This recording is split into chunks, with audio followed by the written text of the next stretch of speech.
Hi there, and welcome to Deep in a Bunker. Today I'm just painting out the bedroom section of the bunker. Plasterboard's all up, a few days for the plaster dry, and I say I'm painting today. One thing I did discover when decking out, obviously you're going to leave an air gap in between the wall, brick wall, and your plasterboard. Plasterboard you've got to use is a foil back plasterboard. That is a moisture barrier, so anything behind there will come not in contact directly with the plasterboard, wet it, ruin, etc. And obviously you've got to use your Celotex insulation behind there. But that's my lessons learned. This project is really going on now. Electricity, yeah, actually electricity above my head. It's amazing. So I've got lights in. Heating is still another matter, but a few more weeks and we'll have it done. So here we have a really quick tour of the trash and junk and tools and everything else that's gone into making the bunker. Floor has been recycled from a friend of mine. Like I say, it was walls, you know, a bit of plasterboard. It's not very interesting to look at, but to me it's an absolutely fantastic project which I've immensely enjoyed doing. So as the bunker project draws to a close, I wanted to remind myself what this is all about. Why do I prep? Why did I start prepping? Well, I started prepping in 2017, as I told you previously, because of the situation in North Korea. Yeah, the bad man Kim Jong-un and his father before him and his uncle, whatever, before that. Yeah, but that situation was dealt with. That situation was dealt with, and it was dealt with by a strong man, by a businessman who understood the situation.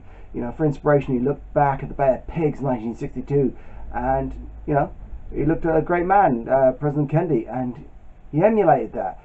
You know, he said, I'm not going to stick boots on the ground. I'm not going to risk thousands and thousands of American lives fighting a dipshit 100,000 million strong army. I'm just going to I'll bomb you. I'll launch my nukes against you. And that's the American way. It's the strong way. It is, you know, looking at it pragmatically and going for it. Why risk people when you can use what's available to you? And you know, the UK used to have that. I really did. It all used to be rule Britannia. We had an empire, but we don't have that no more. We just got a real wishy-washy prime minister who's just happy to bend over a barrel and take it out the bum, which I think is completely wrong, because democracy doesn't work like that. Over half the country voted for Brexit, and that's what we want. And fuck it, you know, let's go for no deal. Let's trade with America properly. Let's stop the import taxes, and let's, you know, trade with the world, trade with China, trade with Russia. Be a strong country. Be with a strong leadership. You know, be more like Trump. You know, the guy wants his wall. He wants $5 billion to build it. But you know, that $5 billion is going to be spent on construction. It's going to be spent on workers. It's going to be spent on their wages. What's so wrong with that? The US-Mexican border is already patrolled, but he's just making sure that his way is happening. You know, it doesn't matter what Congress say. Congress are going, oh no, we're not going to give you that, and we're going to blackmail you by, we're going to shut down all public facilities. We're not going to pay our workers. And Trump's going, well, that's not fair. You know, these people living on minimum wage, what about them? You don't seem to care about that because you get like your 150,000 a year plus in wages. But these people are on minimum wage. If they miss a week's wages, their mortgage is in threat. And you don't care about that. You know, so I'll teach you the lesson. You know, I'm going to continue my meetings.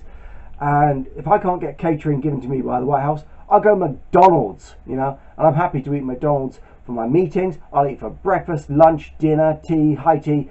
I'll eat it forever, you know, because that's the way it is. That's the mentality. You know, the man's a winner, and we need to be more like that as a country. You know, we need to be more American and not so bloody just ruled by weak bureaucrats who are just happy just to like bend over. We shouldn't be like that. The world shouldn't be like that, and people like me shouldn't have to feel insecure. So insecure in the fact that we build these bunkers in our basement. We shouldn't, okay? But we are. That's the world we live in now, and it's wrong. You know, it's really wrong. And I really wanted to share that with you, and so I hope you understand a little bit more about what I feel this situation, and you know what perhaps we can do about it. And what we can do about it is being strong as people, individuals, and being strong as a country, our politicians electing strong people. You know, if only President Trump could rule this country. God, you'd see a change there. Europe will be quaking in their boots. But for now, this has been Deep in the Bunker. Take care, stay safe, and stay sane.